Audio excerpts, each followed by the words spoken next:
Welcome to Rebelling, a podcast for neurodivergent adults who know life's not all about being normal, it's about being human. On this podcast, we'll explore what it would be like to live in more neurodivergent affirming ways, how to recognize ourselves more and more in the world around us, and feel like we make sense.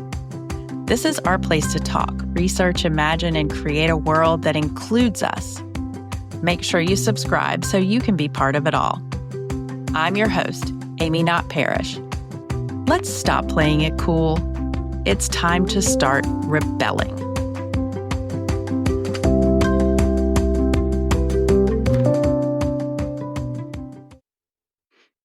Hi, y'all. Welcome back to Rebelling. This is Amy, and today I'm going to talk about neuroqueering, addiction, sobriety, and recovery. As someone who has been sober for about 12 and a half years now, without doing traditional recovery, I feel like it's really important for us to talk about alternatives when it comes to taking care of ourselves. And one of the biggest alternatives to me is doing sobriety and recovery differently. And so what I'm thinking about today, and this is going to be an ongoing conversation, as all of our conversations are, because I feel like we're learning together. But in this first part, I want to talk about some ideas that I'm having about it, share a little bit about my own story, and just this is for us to get the conversation started. And what I'm wondering is, what are we missing about addiction, about sobriety, and about recovery?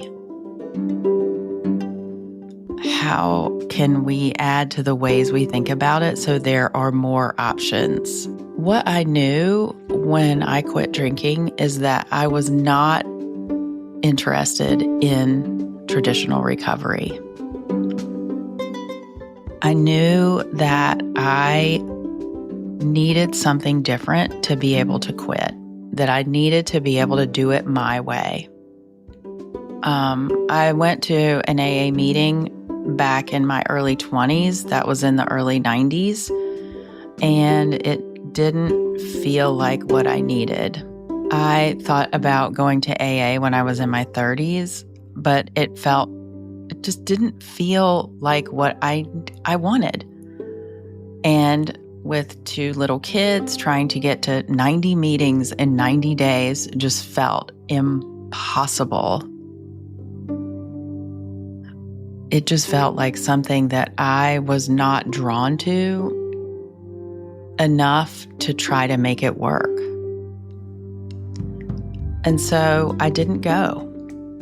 And I knew from the very beginning of my drinking, I started when I was 14, that I shouldn't drink because of the history of alcoholism in my family. AA seemed like it was missing what I needed. And I needed soothing and trying to get to meetings and follow this protocol and be on a script and call myself an alcoholic and all these things. It didn't feel like recovery to me. And so I didn't go.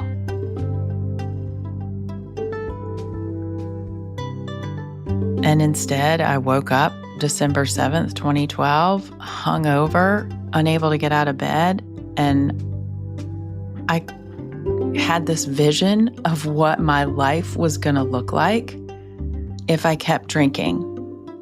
And that vision showed me that I would end up alone and that my children would be ashamed of me and not want me to be their mom anymore.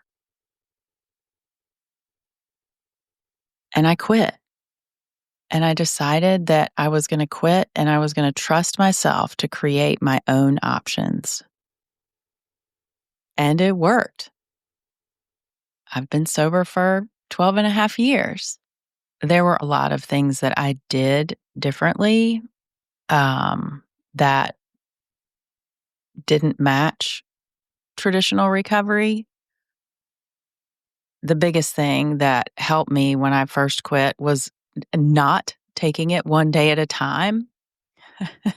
It's funny, I didn't know I was ADHD at the time, but I took that one day at a time thing literally. And so I thought that meant that every day I was going to have to decide whether I was going to drink or not. And man, that shit did not work for me. I knew that I could not be trusted to make that decision every day. I was already doing that. It wasn't working. But when I got the word forever in my mind, that worked for me.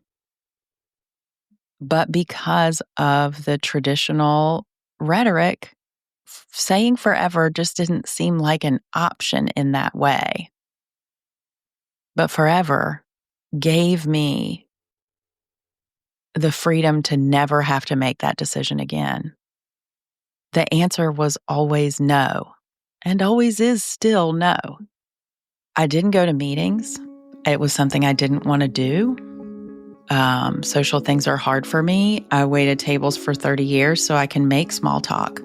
But to show up and talk about me, to connect with a room full of strangers, like even thinking about it right now makes my stomach jump. I don't,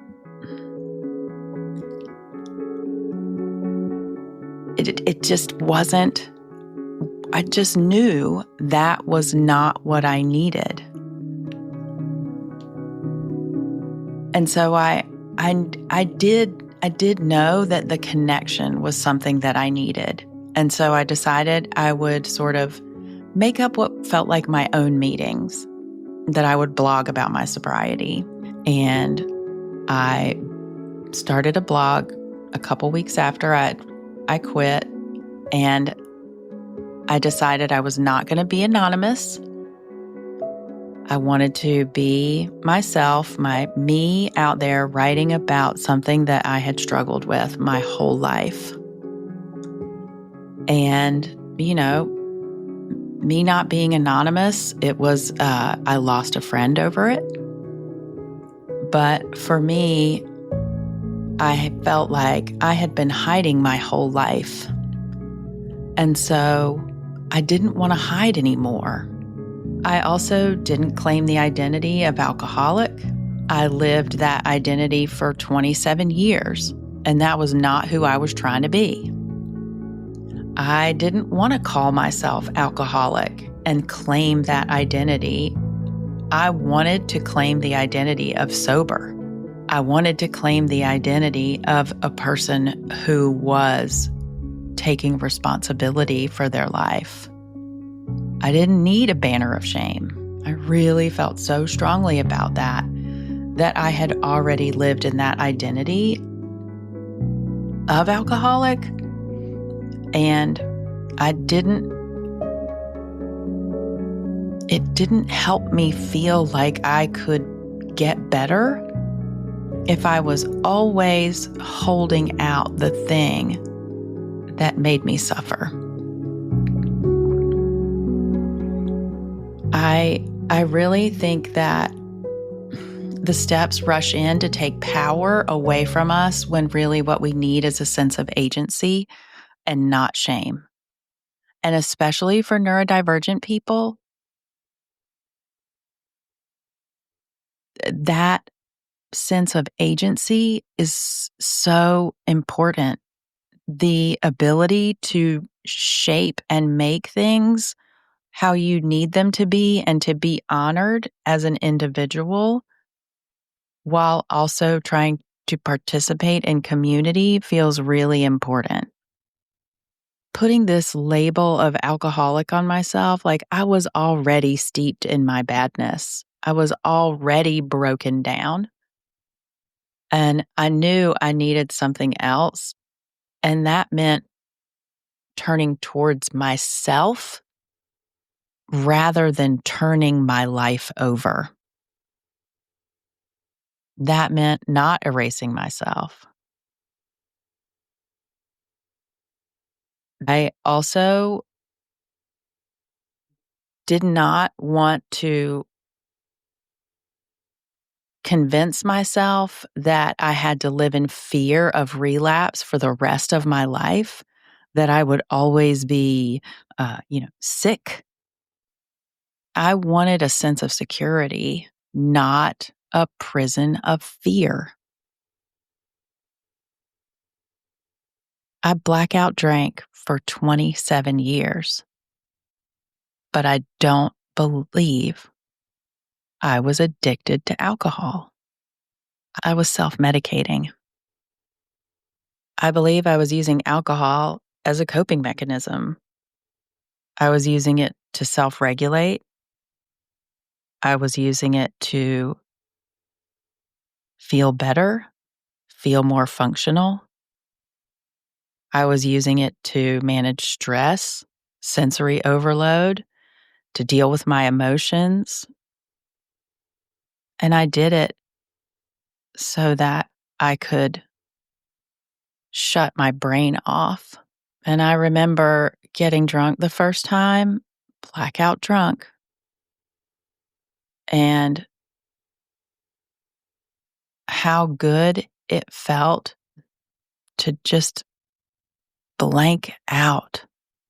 And it was what I needed. I just needed quiet. When I drank, I could forget I was a person. I could forget about it all. And I blackout drank for 27 years. I'm going to read you something from my blog, Suburbia, from October of 2022. What would she think about me? Would me at 23 be like, wow, you're 51? We actually lived? Would she be shy, ashamed of me now like I was ashamed of me then? Or would her shoulders sag with relief? What about 31-year-old me, the one who woke up in cold puddles of pee, mattress soaked, so drunk the night before that I wet the bed again? What would she think? Would her mouth fall open when she met me, my starting to gray hair? Would she recognize me, yet see a stranger? What would this 51-year-old today me do or say if I went back in time to meet myself there and then? Would I be horrified, detached, loving, still in denial? I like to think I would rush in to save myself, save her, save all of me, that I would trample all the time-traveling rules and tell her all the things I know now, and together we would stop all the damn suffering. We'd build a reputable, solid, lively life that I would be proud of much sooner than right now. Alas, impossible.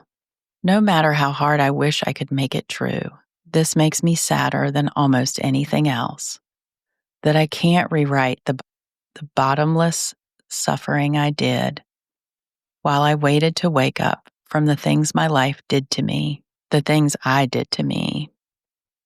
The drinking was definitely a practically impassable coping mechanism, and quitting is definitely a glorious hallelujah miracle.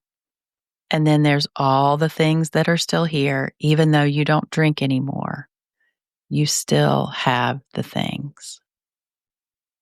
This caught my attention when I was looking for an excerpt from my blog to put in this episode, because it calls drinking a coping mechanism. And it was amazing to me how clearly I understood that drinking was self-medicating right after I was diagnosed with ADHD and autism. It was immediately like, oh, yeah, yes, I knew this. I knew I wasn't addicted. I knew I was using it for another reason. I wasn't physically addicted to alcohol. I was trying to cope. And I think there are so many of us out there who don't fit the typical version of addiction, and that we either don't drink anymore, but also don't get the healing that we need, or we don't quit. I will never forget when I first started seeing my first therapist, and she's asked me about detoxing from alcohol. And I said, "What? I didn't detox." She said, "You could have died." I'm like, what do you mean? I didn't drink every day. I didn't drink in the morning. I wasn't at the mercy of alcohol. I was at the mercy of not understanding who I was so that I knew how to help myself.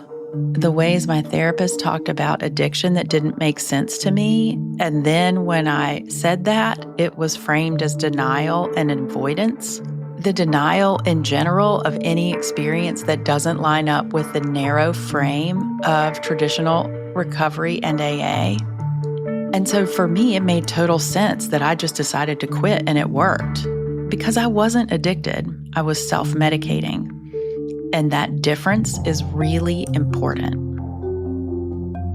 And so for over 12 and a half years, I have been trying to figure out how to neuroqueer addiction, sobriety, and recovery. But I didn't have the word neuroqueer. But that word, it is exactly what I've been doing. My unconventional sobriety and recovery has been me neuroqueering that experience. And I wouldn't have that word if I had not spent the time since I quit believing that there is a different way to talk about my experience, and that what happened to me doesn't have to keep happening. Veering off of the path of experts and common knowledge is what brought me here. Listening to myself, even when someone or society told me something that I knew wasn't true for me, is how I have stayed sober and in recovery for so long. And that's why we need to talk about it. Traditional recovery and AA are the loudest, biggest voices in the conversation. And I want there to be a chorus. It doesn't need to be a solo. My diagnoses led me to what I needed, words to describe my experience. And the identity feels like it gives me the right to do that. It feels like foundation under a new idea that lacked the vocabulary to give it structure. And now I have the structure, so it can become more and more coherent. That's how I am going to build out the ideas about neuroqueering, addiction, sobriety, and recovery. We have to shift the paradigm from pathology to diversity. The pathology paradigm says that addiction is a defect, a moral failing.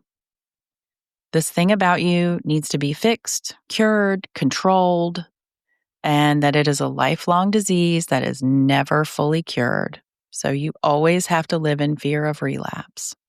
Also, there's only one way to do this. And if you don't do it this way, you aren't really sober in recovery. The pathology paradigm is about what's wrong with you, like you're the problem, and your behavior needs to be corrected. The diversity paradigm says addiction is a response to context, pain, or unmet needs. Addiction is not a moral failing. It is an adaptation used to survive. It doesn't blame the individual. It looks at what contexts made the behavior seem necessary. It allows for doing things differently and doesn't rely on doing things normally. It's about being willing to not have all the answers. And so just like sharing this idea became coherent because of words and because words matter, I want to change the way we talk about it. I want to change the way we talk about addiction, sobriety, and recovery. And one way we do that is by using different words. And so we shift pathology-based terms like addiction, like sobriety, like recovery to a more neuroqueer way of talking. So addiction becomes self-medicating or self-soothing. It's not a disease needing control. It's a strategy needing context and care. Sobriety becomes sensing and sense-making. There's the absence of the substance and presence with sensation. Recovery becomes reconnecting. So it goes from a fixed path that you're never well from, that you're always in danger of getting sick. It goes to reconnecting. It goes to being a living relational journey towards yourself and others. And while AA has helped millions, it's often built on binary, moral, and behavioral assumptions that don't make sense for neurodivergent needs or nonlinear healing. That's why alternative or neuroqueered approaches are so important. AA is built around a specific structure with widely recognized rules, norms, cultural expectations, even though the organization itself emphasizes it has no formal rules. Still, if you've been to an AA meeting, there are a lot of rules. Neuroqueering this experience, making it about self-soothing, sensing, and reconnecting, it invites us to reimagine the entire framework, to move beyond moralism, binaries, conformity, normalcy, and move into a place that has complexity and consent and self-trust. And so we can instead ask, what would healing look like if it were designed with neurodivergent, queer, and marginalized bodies and brains in mind? This would honor the way we have coped without shame, make room for nonlinear growth, make room for sensory and relational needs, and let us have that deep desire to reconnect with ourselves on our own terms. Neuroqueering doesn't reject structure, it rejects rigidity. It doesn't oppose sobriety, it expands it. And at its core, it's not about getting back to normal, but about building something that is honest, liberatory, and alive. I have all the different feelings about this. I'm really excited about it. I'm nervous about it. I'm hopeful. And I also feel like if I had this idea of a way to quit drinking at any point in my drinking, maybe I could have quit sooner. One of the heaviest weights I carry is, what if I had known? What would be different? And there's nothing I can do about that now. And it's something that's really hard for me to think about. And so what I'm going to do instead is talk out loud about giving us different ways to do things so that we don't have to suffer and disappear for so long. For me, neuroqueering addiction, sobriety, and recovery, it means taking these concepts out of the rigid pathologizing and moral frameworks, especially because they fail to account for neurodivergent, queer, and marginalized experiences. I want to approach these as personal, contextual, and relational processes rooted in care, connection, and agency. And the way I'm being curious and courageous is by being willing to take the chance of building this rather than making it, finishing it, and then telling you what I made and asking you to do what I say. To me, life is constantly being created, and being able to live in a world of curiosity, imagination, and willingness to learn is what will help us remember our humanity. And so instead of polishing it up and putting it out when it's ready to go, I'm going to make this with you, in front of you. I'm really excited to brainstorm and evolve ideas in real time. I'm excited to make it up as we go along, to be in the both and of me and us, which to me is the ultimate aliveness. And I think I'm going to put together a class about this because I would like to be able to be in live space with other people talking about this. So I'm going to do that. I'm going to put it together and have it out. It'll be sometime at the end of August. Because one of the things AA and traditional recovery do get right is the aspect of community. And I really would like to see what it's like to imagine addiction, sobriety, and recovery as an ongoing learning rather than a one-size-fits-all. And so I'll lead the class and hold the space, but we will learn from each other too. And I'm trying to get to the pulse of shared wisdom that creates a sense of belonging.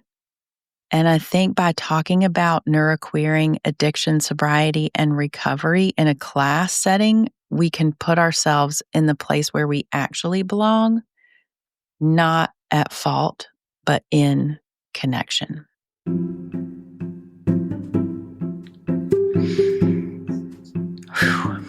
That was that was a lot of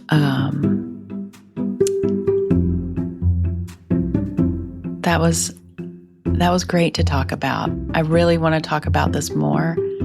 I really appreciate you listening, and I really would love to hear from you. Amy@rebelling.me if you have thoughts or anything to share. And yeah, I really want to give a lot of thanks to Nick Walker for neuroqueering and also the paradigm, the pathology paradigm and the diversity paradigm. Yeah. Thank you so much for listening, and try on the new words for size and see what they feel like. See if addiction becoming self-medicating and self-soothing. See if sobriety becoming sensing. See if recovery becoming reconnecting. See what that does when you think about ways that you want to be closer to yourself and to heal. And I look forward to seeing you next time. Bye. Hey, y'all. In the episode, you heard me talk about addiction as self-medicating or self-soothing. And I realized that it makes more sense to me to call addiction adaptation. And so it's kind of funny because I said, I'm going to be learning and building in front of you. And so this is me doing exactly that. It really seems like to me that if we switch addiction to adaptation, that can be a bigger umbrella that can hold self-medicating and self-soothing, but also other things too. So when I talk about the different ways of talking about addiction, sobriety, and recovery, I'm going to talk about addiction as adaptation. And then I'll continue to talk about sobriety as sensing and recovery as reconnecting. Thanks again for listening and for learning with me. See you next time. Thanks for taking the time to listen to Rebelling.